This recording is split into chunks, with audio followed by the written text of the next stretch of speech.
Buena gente, en esta oportunidad les voy a hablar del coloquio y la entrevista. Estas dos son instancias de prueba de selección y de concurso. Así que bueno, vamos ahí. En principio, ¿qué se evalúa en un coloquio? Esto está sacado de la resolución 824, ¿sí? Es uno de sus anexos. Y se divide en dos partes, la producción intelectual y la participación grupal.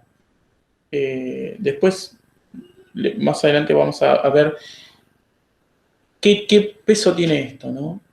Bueno, uno no va a dejar de argumentar en cualquiera de las instancias que nos toque rendir, ya sea una prueba escrita, el coloquio, la entrevista, eh, un informe de visita al aula, un informe de visita a escuela, lo que va a hacer es argumentar. Todo el tiempo va a estar argumentando. Bueno, en la producción intelectual van a evaluarse los contenidos y la fundamentación, las ideas que se aportan y las experiencias, las relaciones que se hacen entre las variables que se relevaron, ¿sí? Esas variables que uno va a sostener, vamos a tener que trabajarlas como si estuviésemos trabajando en método científico, que luego vamos a hablar de eso.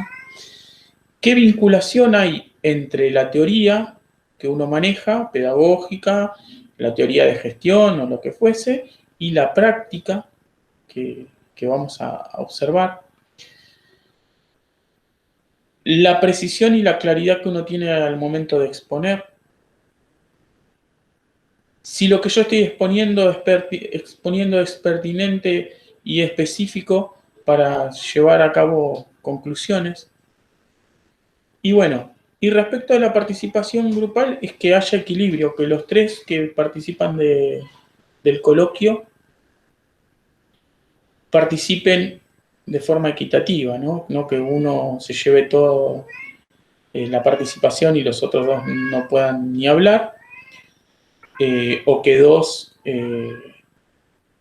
se confabulen y hablen entre ellos y dejen a un tercero afuera y no participe para nada.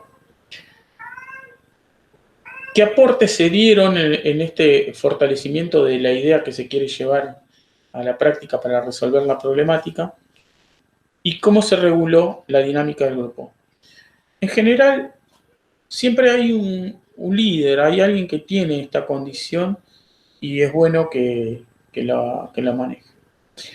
Muchas veces acá se plantean cuestiones como que se interrumpió, lo pisó, no lo dejó hablar. Bueno, ahora en un ratito hablamos de eso. Adecuación y pertinencia, precisión en la intervención, si tiene que ver la intervención con el tema que se está dando o si la persona no vuelve a temas que ya se hablaron, ¿sí? Si esta persona que está hablando o las personas que participan permiten que haya consenso y disenso en forma organizada, en forma respetuosa, si en el desarrollo de estos consensos y disensos se dan en un orden, ¿no?, que permitan el diálogo, si hay cooperación dentro del grupo. Fíjense que también se evalúa la actitud, ¿no? Cuando alguien habla, qué actitud toma el otro interlocutor o los otros interlocutores. ¿Qué calificación tienen estos 50% y 50%? Así que tienen 5 y 5.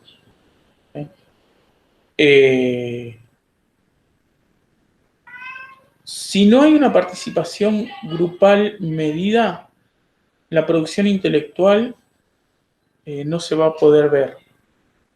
¿Por qué? Porque se va a ver en general o de una sola persona que se destaca. Cuando la participación grupal no es equitativa, no se respetaron entre los integrantes, tampoco se va a ver la producción intelectual, porque siempre se va a destacar uno sobre el resto y eso no quiere decir que se pueda ver la producción intelectual del grupo, del equipo. Si ustedes observan, son solo 2 ítems a evaluar y estos 2 ítems llevan el 50% cada uno del coloquio. Por lo tanto, son 5 y 5, así que nosotros deberíamos poder trabajar, yo creo que poniendo el acento en la participación grupal. Eso va a dar relevancia a lo intelectual sin ninguna duda. Lo que no les dije, respecto del coloquio, es que en general son ternas, son 3 los participantes del coloquio, excepto en las últimas, o en la última que puede ser de 2, un dúo, pueden ser 4, una cuaterna, porque es lo que queda. Ya una vez que se va terminando, quedó eso y bueno, con eso se trabaja. ¿Qué se hace en el momento del coloquio? Yo ahora van a salir más adelante, pero bueno, el coloquio se ponen sobre la mesa 9 sobres, porque hay 3 por cada uno de los integrantes de la comisión evaluadora, y de esos 9 sobres se elige uno. Adentro está la problemática se lee, ¿sí? Y una vez que se leyó, les van a dar un tiempo para retirarse a un lugar apartado, 10 minutos, que se llama capilla, ese lugar se lo denomina así, y ahí ustedes van a poder entablar una resolución respecto de esta problemática. Cuando vuelven, se sientan siempre en un orden que tiene que ver con el que tiene el mayor puntaje hasta el menor puntaje, ¿sí? Se sientan de esa manera porque el jurado tiene una planilla, va a hacer un seguimiento en ese orden de quiénes están hablando y va viendo cómo se va desarrollando y hace su esquema de evaluación. Y una vez que se sientan, se van a presentar con su nombre, su apellido, escuela por la que se presentan, el distrito a veces le piden, bueno, depende, cada comisión pide algún dato más o menos, pero se presentan cada uno. Y una vez que se presentaron los 3, uno que designa el equipo lee la problemática y empiezan a resolver. Nunca se dirigen al jurado en ningún momento, hablan entre ustedes porque se supone que son pares y que pueden entablar una conversación para resolver un problema. No hay más que eso, están los gremios en un costado, ellos no participan tampoco, son solamente ustedes 3 los que desarrollan esto. Bueno, como les decía, se evalúa esto que plantea la resolución 824. Y bueno, yo les voy a mostrar algunas cuestiones respecto de lo que se plantea en el coloquio, que es el coloquio en sí. Y luego les voy a dar algún tip que yo considero que se observa muy seguido en los coloquios, ¿no? Bueno, como ya les dije, es un argumento oral, en este caso, pero que si uno trabaja bien en la capilla, seguramente puede llegar a resolverse bien. En principio, uno tiene que analizar bien la problemática, sacar los núcleos temáticos. Yo considero que es muy importante realizar una red conceptual. Si ustedes organizan bien una red conceptual, la pueden tener delante de la comisión evaluadora. No creo que se niegue a esto porque son simplemente un esquema. Pero este esquema ayuda a que uno no se vaya por las ramas, ¿sí? Y a establecer pautas en el vínculo del diálogo, ¿sí? Entonces, es bueno tener esta red conceptual.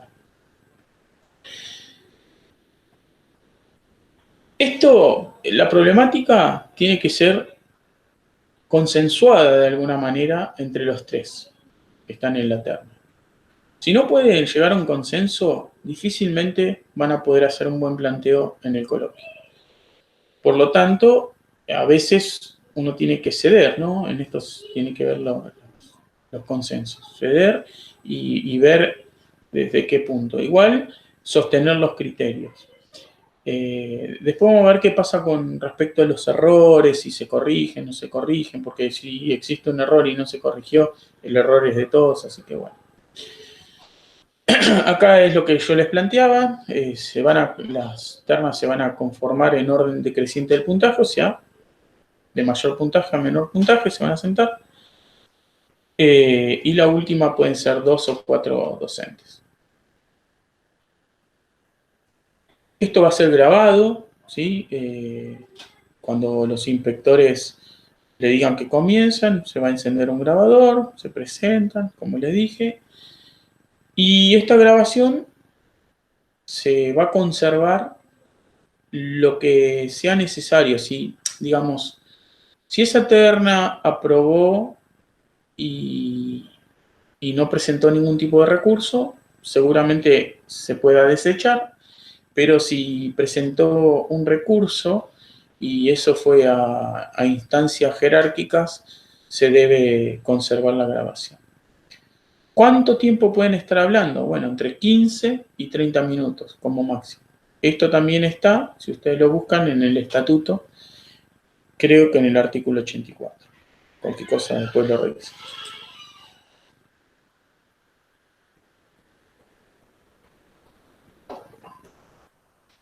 Nosotros debemos exponer los conocimientos que tengan que ver con el tema de la problemática, más o menos acá plantea entre 7 a 10 minutos. Todo depende cómo se lleve a cabo el diálogo, ¿sí? Porque muchas veces un error muy común es hacer un monólogo, ¿no? Uno habla, por ejemplo, en la capilla uno de los integrantes dice, yo sé de normativa. Bueno, entonces habla de normativa. Entonces dice, en el marco de tal ley, bueno, y hace eso. Luego otro dice, yo sé más o menos hacer un planteo pedagógico. Entonces dice que tal situación se resuelve desde tal lugar. Y el otro dice, yo sé hacer el cierre. Bueno, y son 3 monólogos y nunca intervinieron en un diálogo entre los 3 que componían la terna. Eso la verdad que no es bien visto, ¿sí? No es necesario hacer un listado de la normativa, un listado de las propuestas, sino que hay que desarrollar estas cuestiones y en el momento que yo hago una propuesta, ahí hago el enmarque normativo de esa propuesta, ¿sí? Entonces, esto va a establecerse como un diálogo donde yo no puedo establecer si cada uno va a tener 7 minutos. Eso sería lo ideal, que cada uno tenga 7 minutos. Pero 7 minutos en una intervención entrelazada, no que cada uno por su cuenta tenga esos 7 minutos. Fíjense que en el siguiente punto dice que hay que mantener el diálogo con atención solo entre los participantes de la terna sin dirigirse al jurado. Como les dije yo antes, no nos tenemos por qué dirigir al jurado para nada porque no es parte de los que vayan a resolver esto. Constantemente vamos a argumentar y a contraargumentar. Esto, de hecho, ¿sí? El método científico tiene que estar puesto en claro porque yo tengo que trabajar con variables, describir las variables, para qué voy a usar esas variables, qué valor le voy a dar a cada una de esas variables, qué relación voy a establecer entre esas variables. Entonces, constantemente voy a estar sacando conjeturas y sobre estas conjeturas yo voy a asesorar o voy a hacer lo que tenga que hacer respecto de la problemática. Fíjense que acá está el nudo de la cuestión. Escuchar y ser escuchado. Esto es fundamental, escuchar y ser escuchado. Yo voy a interpelar al otro respecto de lo que proponga o que plantee en el diálogo y me va a interpelar a mí, ¿sí? Así que esto es un ida y vuelta. Difícil si yo sostengo un monólogo que sea un ida y vuelta. Este argumento es una construcción colectiva, o sea, no es que alguien va a dar una parte de este argumento, como dije, no son 3 monólogos, sino que es una sola idea expresada entre 3. Respecto de develar diferencias y acuerdos, es lo que va a dejar en claro el posicionamiento intelectual de cada uno, ¿sí? Por eso, si yo no escucho y no soy escuchado, las diferencias y los acuerdos no van a aparecer. El consenso y el disenso no va a estar. Por lo tanto, no se va a dar el coloquio. Acá hay un término que está muy bueno, que es hacer circular la palabra sobre un texto común. Bueno, el texto común es lo que se desarrolló en Capilla, ¿sí? Y sobre una idea, ¿no? Circular la palabra. Ahora vamos a ver cómo podemos llegar a esto. Las recomendaciones que yo hago son que es un diálogo entre pares, o sea, que nadie tiene un rol jerárquico mayor al otro. Somos todos directores, o somos todos inspectores, o somos todos secretarios. Así que nadie tiene un cargo mayor que el otro. Por lo tanto, acá nadie tiene por qué pisar a nadie desde ese lugar. Nuestro rol es el mismo. La argumentación tiene que ser coherente y con cohesión, ¿sí? Sostener una lógica, ¿eh? Una lógica de argumentación. Escuchar. Y cuando yo escucho, continúo, hago mi aporte, ¿sí? Porque si no escucho no puedo hacer un aporte. Si no escucho yo voy a seguir con mi monólogo, ¿sí? Sin poder interpretar lo que el otro quiso decir. En la escucha, cuando algunos filósofos plantean la dialógica, está la repregunta. La repregunta es interesante. Si yo no escucho, puede pasar un error de largo y no se corrigió. Entonces, muchas veces acá se plantean algunas cuestiones. ¿Qué es lo importante del coloquio? Lo importante del coloquio es escuchar. No hablo hasta que yo haya interpretado lo que dijo mi colega. Una vez que yo interpreté lo que dijo, yo puedo aportar algo a eso que dijo o puedo tener que corregir ese algo. Y no es malo corregirlo, porque yo puedo hacerle el planteo como, en alguna situación podría decir, lo que está diciendo es correcto, pero acordate que en esta situación lo que dice tal normativa, tal teoría, tal política educativa, se vería de otra forma. No corrijo desde mí, corrijo desde una norma, desde una política, desde una normativa. Entonces no habla Marco Polo, no soy yo el que estoy corrigiendo. Me corrige los contenidos, me corrigen los documentos, me corrigen la bibliografía. ¿Se entiende? Lo otro es que cuando alguien está hablando de más y no permite que otros hablen, si yo digo, pero bueno, a ver, y continúo yo hablando, lo que yo hice fue cortarle la palabra. ¿Sí? Estoy interrumpiendo y cortando. Pero si en cambio yo, cuando está hablando esa persona, le digo, estoy de acuerdo, X, o no estoy de acuerdo, X, pero ¿qué tal si vemos o escuchamos lo que dice J? Entonces, yo no tomo la palabra para mí, la hago circular. Entonces, en este gesto no hay interrupción. ¿Se entiende? Estoy escuchando lo que él dice, o a lo mejor ya habló por demás, excedió todo su tiempo, pero hago que otros circulen. Si uno plantea el dinamismo en el coloquio, seguramente va a ser valorado. Estas cuestiones de participación y circulación de la palabra hacen que se valore mejor y que intelectualmente sea un aporte mayor, productivo, ¿no? Así que ese es mi consejo, es decir, que circule la palabra, escuchar mucho, más que aportar lo justo, hablar lo justo. No es necesario hablar por demás, porque cuando uno habla por demás, a lo mejor está interrumpiendo a un compañero, no lo está dejando hablar. Bueno, también esto va a depender de los nervios que se tengan, de cómo se manifestó cada uno en la capilla. Así que bueno, el coloquio más o menos es eso.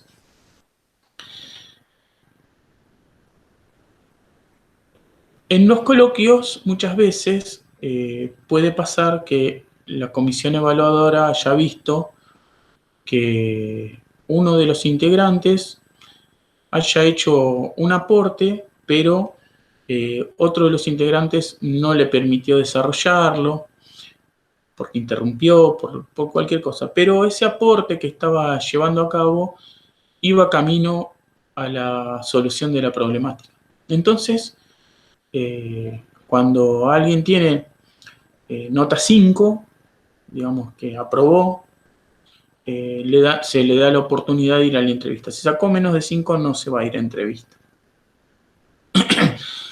Lo que se va a evaluar en la entrevista es la capacidad de comunicación que tenga el aspirante, los criterios que tenga el aspirante, cómo sostenga una argumentación, ¿no? Los fundamentos y planteo de la situación. Las categorías de análisis, ¿sí? Las categorías de análisis tienen que ver con las variables que utiliza, con el método científico, cómo las califica, cómo las ordena, cómo las describe, cómo después aplica esa relación entre variables, cómo argumenta, cómo organiza y presenta sus ideas, ¿sí? Por ahí tiene buenas ideas, pero las presenta pésimo. Entonces, bueno, como esto es diálogo puro, en este caso generalmente se le hacen preguntas o se le pregunta generalmente qué cree que le faltó o qué otro aporte haría. En general, si vieron la comisión que estaba apuntando sobre una idea, le van a decir, estaba desarrollando tal idea, pero fue interrumpido, ¿puede ampliarla? Y bueno, a partir de ahí van a seguir el diálogo. ¿Qué convicción tiene respecto de su rol? ¿No? Porque muchas veces pasa que no nos ponemos en el rol para el cual se nos está evaluando. Lo hacemos desde el rol de aula, docente, y nos olvidamos que estamos teniendo una prueba para un rol jerárquico. Así que bueno, se va a ver qué convicciones, qué firmeza, qué actitud tiene respecto de este rol. ¿Tá?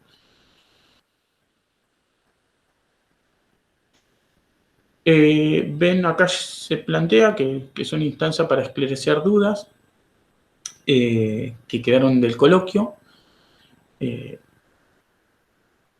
Acá el aspirante debe aprovechar esta instancia para ampliar los temas que no pudo llegar a desarrollar. Esto es fundamental, ¿no?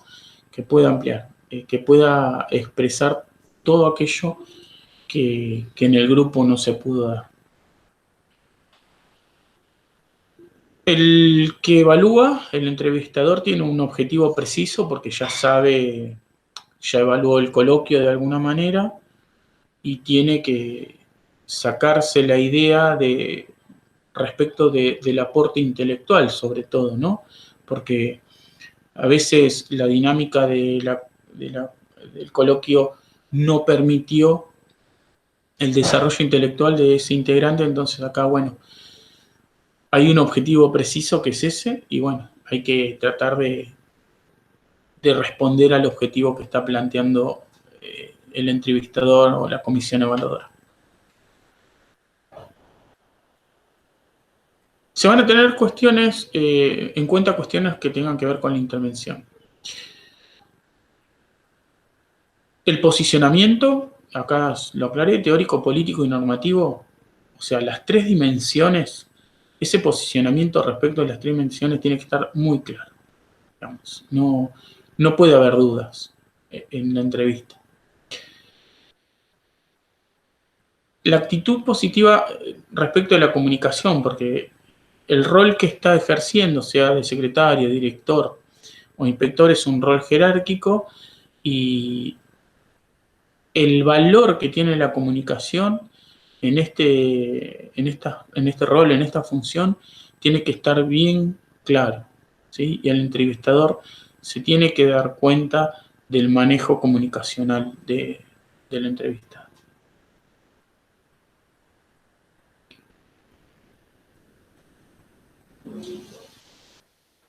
Se va a ver, obviamente, el argumento, ¿sí? Porque, digamos, cuando uno pone en juego las tres dimensiones respecto de una problemática, va a haber un argumento con tres miradas distintas, ¿sí?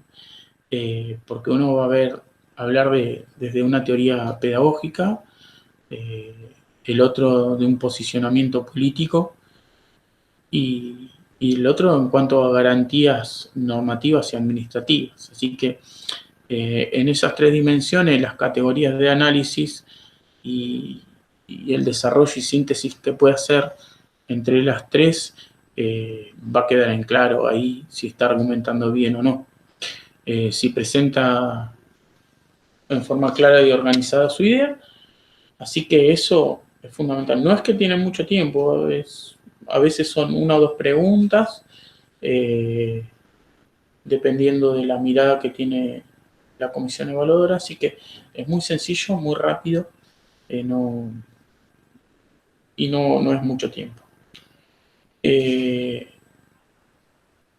Luego, que es el último, me parece interesante, también puede dejar en claro qué expectativas o qué aspiraciones tiene respecto de su rol y función y las responsabilidades que esto acarrea, ¿no? Así que en este punto es importante que el aspirante tenga en cuenta lo que plantea el decreto 2299 respecto del rol y función. Bueno, esto hasta acá. Yo quería dejarles dos tareas respecto del coloquio y la entrevista, pero lo vamos a hacer cuando veamos la instancia escrita, porque ahí yo ya voy a hacerles el planteo de una problemática para que la vean y puedan resolver esa problemática, por lo menos sin todas las indicaciones técnicas, hasta que veamos cómo desarrollar una problemática y y los núcleos temáticos. Me quedé pensando que además, si ustedes quieren, pueden buscar documentos sobre el coloquio y la entrevista, pero no es necesario porque lo voy a tomar más adelante. Bueno, gracias.